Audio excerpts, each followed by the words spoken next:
It's time now for County-Wide, a special presentation of Yavapai Broadcasting News. Join Paul David and Brad Miller as they talk with our community's leaders, newsmakers, and people in the know. You'll hear about the hot topics that affect all our lives here in Yavapai County. And now, here's today's County-Wide. Good day and welcome to the program. It is County-Wide. Brad Miller with you, and we're happy to welcome into studio today a couple of folks representing a community that's been through an awful lot. From the Yarnell Hill Recovery Group, Chuck Tidy is here. Chuck is the chair. Francis Lechner is the communications director. And as the name of this organization implies, these are folks from the community of Yarnell. Of course, devastated by the fire, just not too, seems like a long time ago already, but just a matter of days ago, really. And this community, as it heals, is fortunate enough to have some folks who have gotten together from within the community to help them do just that. And so we welcome our guests today. It's good to have the two of you here. Thank you. I want to say we're happy to have you here because this is just incredible. In the newsroom, Paul and I, we get a lot of things over our desk, and maybe never more so than in the last few weeks with the Yarnell Hill fire.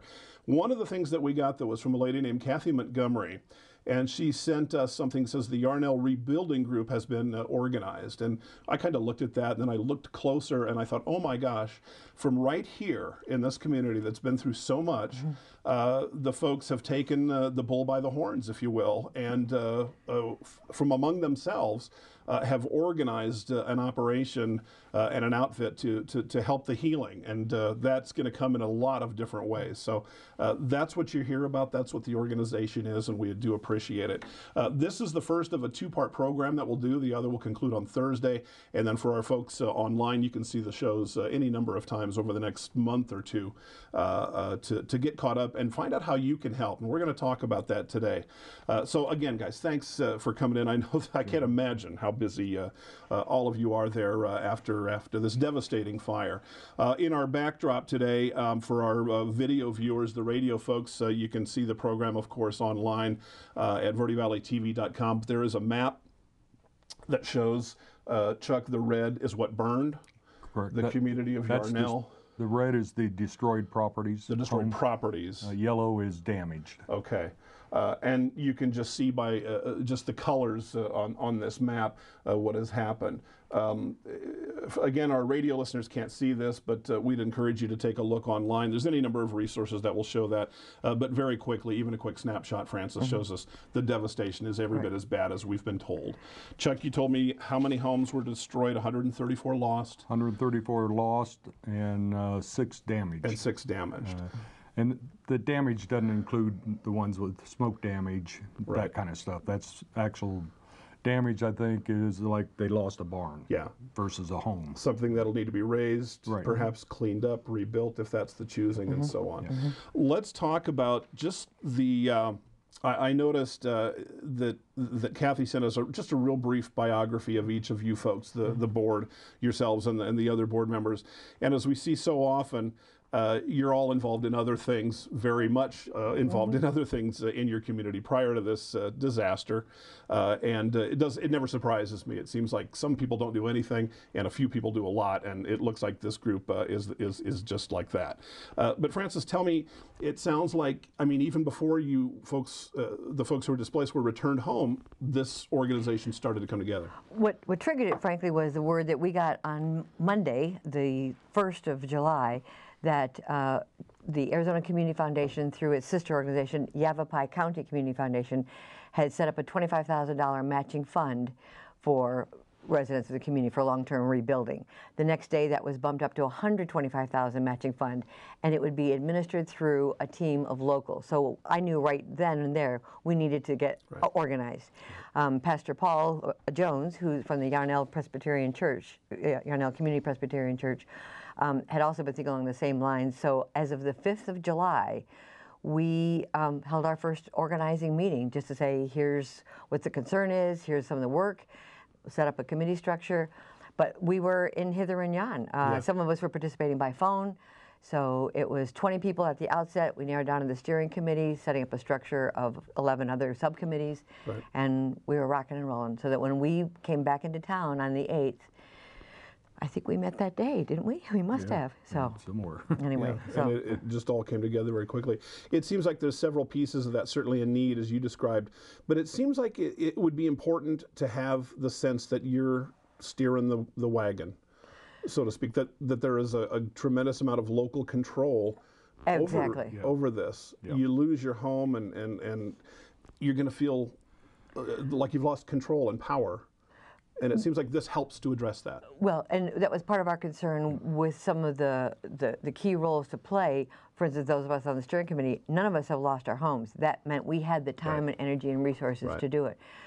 We have committee chairs who have lost their homes, and they still felt, I need to step forward and help out. So we have an amazing pattern here of people wanting to do whatever they can. So. And the locals do feel good in coming to talk to a local. Yeah. Of course. Because they know us from other walks, and they trust what we're doing, and we've set up our finance committee, very transparent. Pastor Paul is from the steering committee. He's the overseer of the finances. Yeah. And it's just transparency and honesty. Yeah. Yeah. At the same time, we also are really clear there's places where we don't have expertise, and we don't want to overextend ourselves any more than we already are. Right. So where there's other resources in the community to draw on, the state's been extraordinarily helpful, so has the county. Right. There are other groups like this in other disaster areas. Sometimes it takes them 2 weeks to get thinking about it. It kind of depends on who's impacted. When there's a huge fire, but not many residents, then it's different than 20% of the population losing their homes. By then, a lot of decisions are going to be made for you, it seems like, and so the speed with this was put together seems to be an important piece of it. Let me do this. I want to explore all of those things as we talk through our program today, and then the next one. For our audience, we are recording this show ahead of time. We're recording on July 16th, and so given that, can I get from you just kind of a snapshot of what is kind of happening today in Yarnell in terms of, I know there was a water concern for a while, fresh water concern, utilities certainly. Talk to Chuck, would you, about that and how we're situated on. The problem with our water system was they had drained the tanks down so low, and then they refilled them, and they had to have the water tested before we could drink it straight out. Sure. And they did that, and it came back fine, but it was just a precaution. Then utilities, we had 101 lines down, 63 are backup. The remaining 38 basically go to burned out homes in the back of Glen Isla. Yeah.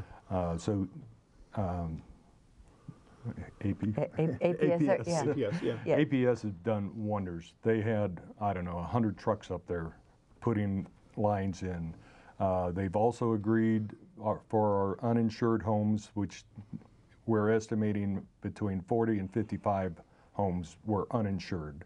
Okay. They've agreed to install the temporary electrical pole for free. Okay. And, which is good, because otherwise our committee would have to pay for and that just takes away from putting roof over people's heads. Right, right. I want to spend a minute or two coming up talking about donations and things like that.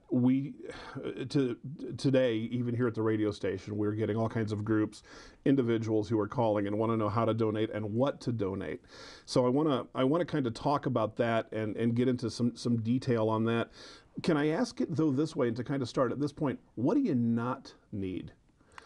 Is there misinformation, and I know that this can happen, but are you getting looky-loos driving through town? Is media continuing to be a presence that's maybe starting to be unwelcome? Are there things that people should know? The day that people were allowed, the day the media were allowed back in, that was on July 10th, there were a lot of trucks over the place. I just saw a Channel 3 truck last night, and I would say it hasn't been excessively burdensome. I haven't heard a lot of complaints. Residents were very happy that the sheriffs were as clear about keeping the media out for as long as they did. Yeah. We understood that there was some pushback on that, but the residents, they got almost standing applause for thank you for keeping, so we could get, we know, well, we're here with you, Brad, we know how important the media is, but there's a time and a place for it, and when people were first allowed back in, they needed to just do their grieving or their looking or their, So, sorry. Also the fact that the police have put signs up, local residents only, off of the main highway. Right. So looky-loos can come up, drive down Highway 89 and see some of the burned areas. Right. But all in all, I think they're respecting Yeah. the local traffic only. That's great to hear. Yeah. And they can also get a little bit of a vista of it. There's been a temporary memorial set up for the firefighters just north of the ranch house. So there's easy parking. The firefighters themselves created a trail to go up. There are wonderful biographies and photographs of the fallen firefighters, and from there you can look and see out at the flagpole marking the spot. So, so there are places where visitors are welcome. It's time to pay respects and take a look through, and then you can see some of the burned rock. You can see the red slurry. So. Right. But overall, people have been, I would say, pretty respectful is the way it looks. That's terrific to hear. I know that that's not always the story when things like this happen. We need to take a break. Our guest today, the Yarnell Hill Recovery Group, and you can find them online at yarnellhillrecoverygroup.org. Some great information there about perhaps how you can become involved, contribute. We'll talk more about that in our programs. Chuck Tidy is the chair. Francis Lechner, Communications Director. We'll be back to Countywide right after this. Having a fire escape plan is very important to keep your family safe and together in the event of a fire. When you awake to the sound of a smoke detector and smoke in your room, don't stand straight up. Carefully roll off your bed and stay low under the smoke. If your door is shut, feel the door with the back of your hand. Slowly open the door if no heat is felt. Always stay low until you get to the outside of your home. Always have 2 ways out of your house and a specified meeting place somewhere outside your home. Home escape plans should be drawn up and rehearsed on a regular basis. This could be the difference between life and death if caught in a fire. Here in northern Arizona and throughout Yavapai County, people count on Orkin Pest Control. With over 100 years of combined experience, nobody knows how to protect your home or your business from harmful or annoying pests like the Orkin Man. To start service, contact your northern Arizona Orkin Pest Control. In the Verde Valley, call 567-5100. or Orkin Pest Control in the Prescott area at 775-8772. Move over, AZ. Arizona's Move Over law requires you to move over or slow down when you drive past any vehicle pulled over with flashing lights. Any vehicle means emergency responders, roadside assistance, law enforcement, highway crews, even stranded motorists. Ignore the law and you could pay a fine. Remember, every vehicle, every time. Move over, AZ. Sponsored by ADOT in partnership with the Arizona Broadcasters Association and this station.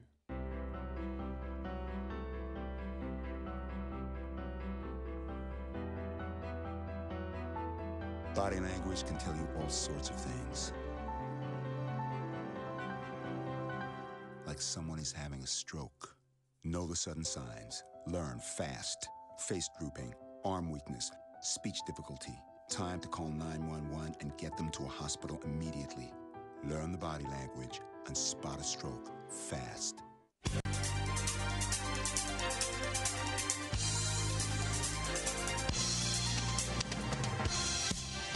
We welcome you back to the program. Again, it's Countywide. This is the first of a two-part program that we'll do this week. Chuck Tidy, Francis Lechner here today representing the Yarnell Hill Recovery Group.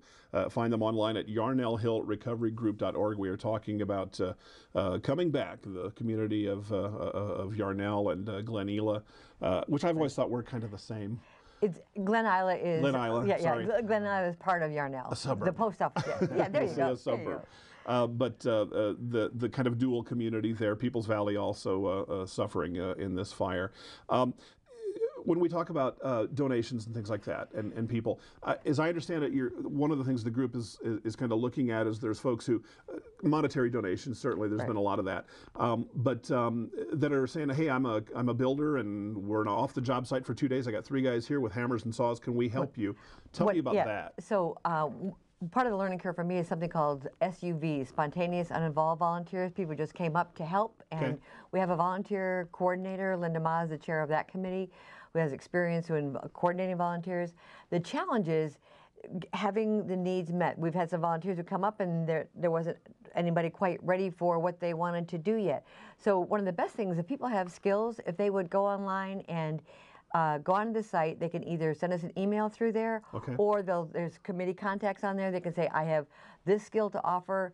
And so, because the more we coordinate things, the better people's time and abilities are used. And it seems like there's going to be a demand for that for a long time. I think so, and that's why the more coordinated we are with it, the better, and then we can keep adding to that. So when someone says, look, we're going to start building 4 months from now, then we've got some people, so it could be staged. Right. What we've seen happen is, and we've been so touched by it, but in their generosity and caring, people have sent 25 trailer loads of clothing. Well, you know what? When you don't have a house, you don't have a place to put those, you don't need high heels. Yeah. So we've had great partnership with United Way up in Prescott and Salvation Army folks down more in the Wickenburg and the Valley area. They've agreed to store stuff for us. And then as we need more, then we'll request it. We have an enormous place. We call it Choo-Choo, but anyway, it's right there on Highway 89. Big facility. And it's a lot of free goods there for the residents, for people who have lost stuff in the fire. If other people are driving through, it's a great place to shop. I found an unbelievable comforter there. But to make a donation then, so it goes to the cause. Right. So so people who are making the drive, through, come in, get their shopping fix, but then make, donate, because that will all go to the Yarnell Hill Recovery Group. Right. So so people also donated, for instance, a lot of pet food, tons of pet food. Sure. They don't need any more pet food. So another place, the way we're trying to just sort of transform that is, if you need to buy pet food, stop by the Mule Shoe Clinic right there on Highway 89, pick up what you can take, and make a donation. So that's the immediate. It all feeds into the same pipe. That's right. That is going to help with the recovery effort. Yeah. So the thing, I guess, the two key points would be: please don't just come up or just send stuff. Go through the email, and let us know what your availability, what kinds of skills you've got, that sort of thing, and then we want you. Coordinate the effort with the need, and it seems like that's at the heart of what your group is doing. Yep. Yeah, are those kinds of things, and like we said, that's going to take a long time. Let me ask you about this.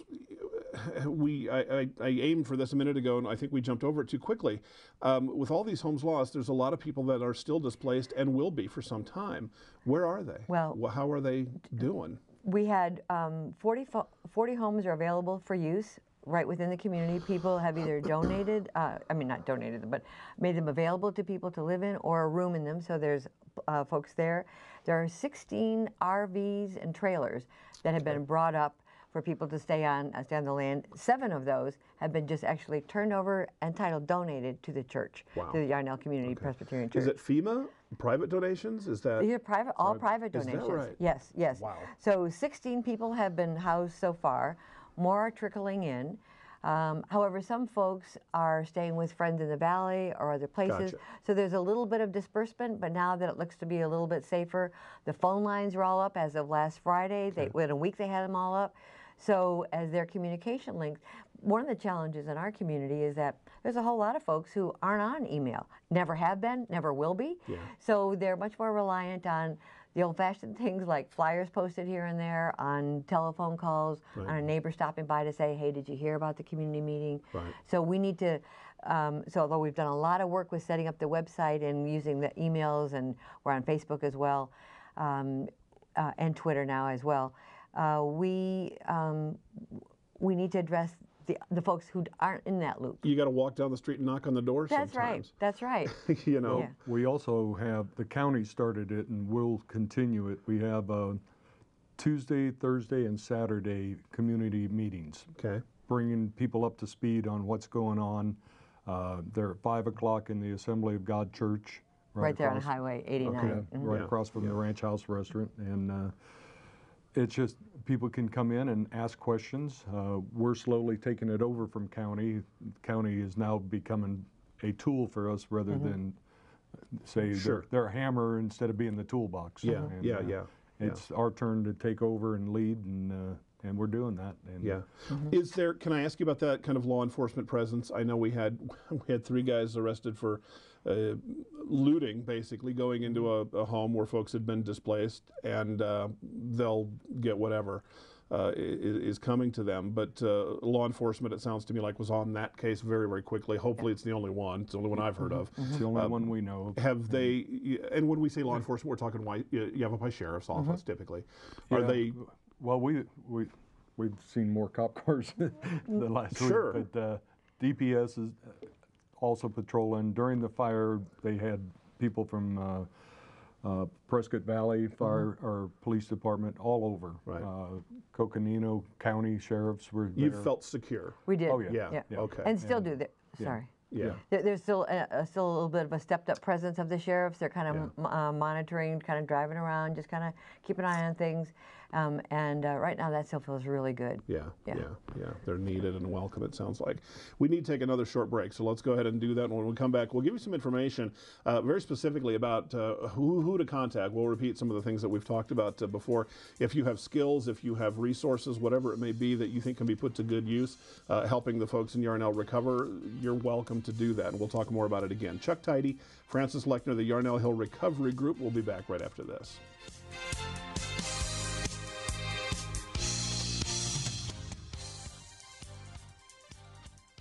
Having a fire escape plan is very important to keep your family safe and together in the event of a fire. When you awake to the sound of a smoke detector and smoke in your room, don't stand straight up. Carefully roll off your bed and stay low under the smoke. If your door is shut, feel the door with the back of your hand. Slowly open the door if no heat is felt. Always stay low until you get to the outside of your home. Always have 2 ways out of your house and a specified meeting place somewhere outside your home. Home escape plans should be drawn up and rehearsed on a regular basis. This could be the difference between life and death if caught in a fire. Here in northern Arizona and throughout Yavapai County, people count on Orkin Pest Control. With over 100 years of combined experience, nobody knows how to protect your home or your business from harmful or annoying pests like the Orkin Man. To start service, contact your Northern Arizona Orkin Pest Control. In the Verde Valley, call 567-5100 or Orkin Pest Control in the Prescott area at 775-8772. Move over, AZ. Arizona's move over law requires you to move over or slow down when you drive past any vehicle pulled over with flashing lights. Any vehicle means emergency responders, roadside assistance, law enforcement, highway crews, even stranded motorists. Ignore the law and you could pay a fine.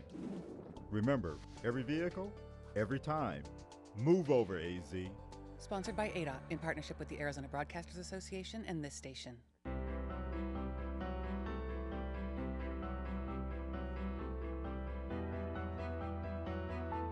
Body language can tell you all sorts of things. Like someone is having a stroke. Know the sudden signs. Learn fast. Face drooping, arm weakness, speech difficulty. Time to call 911 and get them to a hospital immediately. Learn the body language and spot a stroke fast.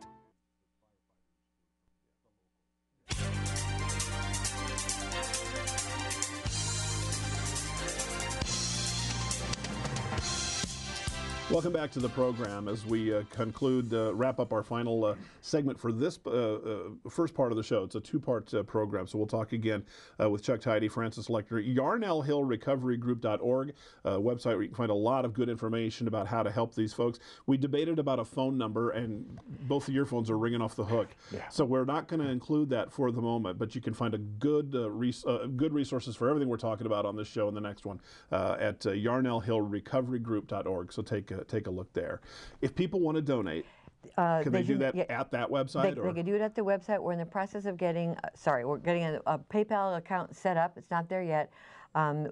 They can send checks to the Yarnell Hill Recovery Group at P.O. Box 1086, Yarnell, Arizona. Those are channeled through the community church, so it is a 501c3 contribution. Okay. Those checks will come in. They'll be getting a receipt so they can use it for that. And we want to acknowledge every donor we can, because it's going to be every little bit that makes a difference. We know our priority is going to be on the uninsured and the underinsured, but this is a long-term recovery group, so there's going to be help needed for a long, long time. Yeah, so that's what it seems. We talked during the break, tragedies like this can happen anywhere, and they do. And after a few days, when it leaves your front page or your computer screen, you start to to drift away a little bit. And for all of us that live in this area, especially you folks, it's going to be here for a long, long time, forever really. And the recovery is going to be something that's going to be ongoing for some time. Brad, Francis didn't say it, but our zip code is 85362. Okay. Thank you. Yeah. Okay. Go online, folks. Yeah. That's the best way to kind of do it. In our next segment, we're going to do another program with our guest today, and we'll talk about some of the other things, some of the things that are needed. Where grocery stores, we haven't even talked about if there's been a commercial impact and how everybody's recovering that way. So we'll do that. I do appreciate talking to you. We've got more to chat about. Second piece coming up on Countywide. Our guests, Chuck Tidy and Francis Lechner, YarnellHillRecoveryGroup.org. We thank you for joining us. It's Countywide.